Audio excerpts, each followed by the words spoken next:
लोयांग के महल में लियू युनियान एक कटोरे में जहरीला लेप लिए हुए मृत्यु के कगार पर पड़े ली छुनशु को देख रही थी। उसकी आंखों में जरा भी भाव नहीं था, ठंडी और निर्दय। महाराज, इसे पी लीजिए, कम से कम तकलीफ तो नहीं होगी। जिस सम्राट ने उसे जीवन भर अत्यधिक प्रेम दिया, उसी को उसने अपने ही हाथों से घातक जहर पिला दिया।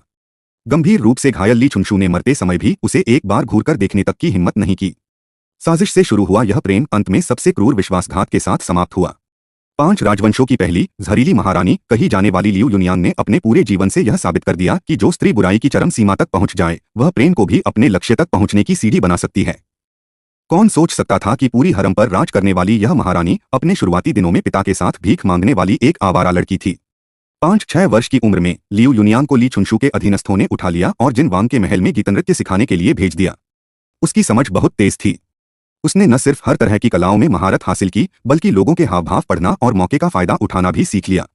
यौवन में पहुंचने पर एक भोज में प्रस्तुति देने के अवसर का लाभ उठाकर उसने अपनी लुभावनी नजरों से ली छुनशु को बांध लिया और अपनी मोहकता के बल पर एक साधारण नर्तकी से जिन वांग की प्रिय उपपत्नी बन गई। सिंहासन तक पहुंचने के लिए लियू युनियान ने हर तरीका अपनाया।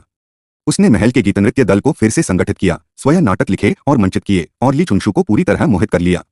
पुत्र को जन्म देने के बाद उसने मंत्रियों को रिश्वत दी, 2 अन्य उपपत्नियों को पीछे छोड़ते हुए सीधे महारानी का पद हासिल कर लिया। ली छुनशु का उस पर प्रेम अब अंधी सहनशीलता में बदल चुका था। उसे पता था कि उसका जन्म नीचा है, उसे पता था कि वह अत्यंत चालाक है, फिर भी वह उसकी हर बात मानता रहा, स्वेच्छा से उसके नियंत्रण में रहा। जब लियू युनियान का भिखारी पिता उसे पहचानने महल पहुंचा, तो अपने निम्न अतीत को छुपाने के लिए उसने सबके सामने उसे नकार दिया और आदेश दिया कि उसके अपने पिता को पीटकर बाहर निकाल दिया जाए। ली छुनशु ने यह सब देखा, पर प्रेम के कारण चुप रहना चुना। लियू युनियान की नजर में पारिवारिक रिश्ते अब सत्ता तक पहुंचने में बाधा बन चुके थे और ली छुनशु की यह अंधी सहनशीलता उसकी महत्वाकांक्षा को और भी बढ़ाती चली गई। उसकी ईर्ष्या और तानाशाही ने ली छुनशु की प्रतिष्ठा तक मिट्टी में मिला दी। जब उसे पता चला कि एक सुंदर स्त्री ने ली छुनशु को पुत्र दिया है, तो उसने भोज के बीच ही हंगामा खड़ा कर दिया और ली छुनशु को मजबूर किया कि उस स्त्री को एक मंत्री को सौंप दे। ली छुनशु का मन टूट गया, पर वह उसका विरोध करने का साहस नहीं कर सका।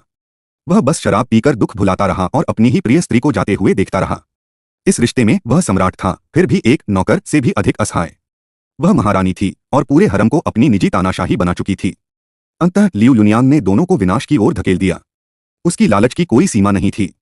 उसने महल की संपत्ति को निजी खजाना बना लिया, व्यापारिक कंपनियां खोली, धनवानों को धन शोधन के लिए इस्तेमाल किया, यहां तक कि सैनिकों के वेतन में भी हाथ डालने से नहीं डरी। जब विद्रोह लुओयांग के पास आ पहुंचा और ली छुनशु गंभीर रूप से घायल हो गया, तो उसे डर हुआ कि कहीं वह बोझ न बन जाए। इसलिए उसने अपने ही हाथों से जहरीला लेप देकर उसकी जान ले ली। इसके बाद वह धन संपत्ति लेकर अपने देवर ली छुनवो के पास चली गई और उसके सहारे नई शक्ति से जुड़ने की कोशिश की। लेकिन यह नया संबंध बहुत कम समय चला। सिंहासन पर कब्जा कर चुके ली सिवान ने सेना भेजकर ली छुनवो को मरवा दिया। लियू युनियान किसी तरह बच निकली। उसने नाम बदलकर किसी दूर देश में शांत जीवन बिताने की कोशिश की, लेकिन बेहिसाब धन लुटाने और दिखावटी जीवन के कारण उसकी पहचान उजागर हो गई। अंततः पता चल गया कि वह लियू युनियान ही है। नए सम्राट ली सिवान ने आदेश दिया कि उसे मृत्यु दंड दिया जाए। इस तरह लियू युनियान का जीवन अंत तक पहुंच गया। उसने असहाय होते हुए भी शांत भाव